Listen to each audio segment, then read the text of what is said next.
School গ্যাংয়ের রাজত্বে কি এবার বড় কোনো বিপর্যয় আসতে চলেছে? মিরাজ খান যে জালের ভিতরে পা দিয়ে ফেলেছে সেখান থেকে বেরিয়ে আসা কি আদৌ সম্ভব? 11তম পর্বে সে নাটকীয় মোড়ের পর 12তম পর্ব নিয়ে দর্শকের মনে এখন হাজারো জল্পনা কল্পনা। আজকের ভিডিওতে আমি ফাঁস করব 12তম পর্বের সেই বড় সব ঘটনা, আপনাদের গায়ে লোম খাড়া করে দেবে।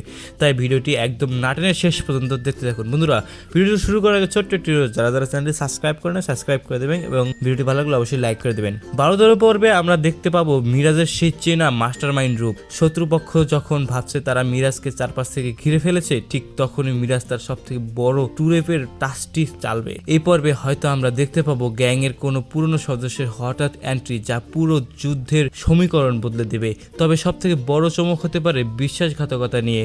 মিরাজের খুব কাছের কেউ কি শত্রুপক্ষের সাথে হাত মিলিয়েছে? আর ওই মিমের সাথে মিরাজের দূরত্ব কি এই পর্বে আরো বাড়বে, নাকি মিম নিজেই কোনো বড় বিপদে পড়বে? অ্যাকশন আর ইমোশনাল ভরপুর এই 12তম পর্বটি হবে এই সিজনের সব থেকে হাইলাইট এপিসোড, যা আপনিও কল্পনা করতে পারছেন না। বন্ধুরা, আপনাদের কি মনে হয় মিরাজের গ্যাংয়ের আসল বিশ্বাসঘাতককে? কমেন্ট করে সেই নামটা এখনই লিখে ফেলুন। দেখা যাক কার ধারণা সত্যি হয়। সবাই ভালো থাকবেন, সুস্থ থাকবেন। আল্লাহ হাফেজ।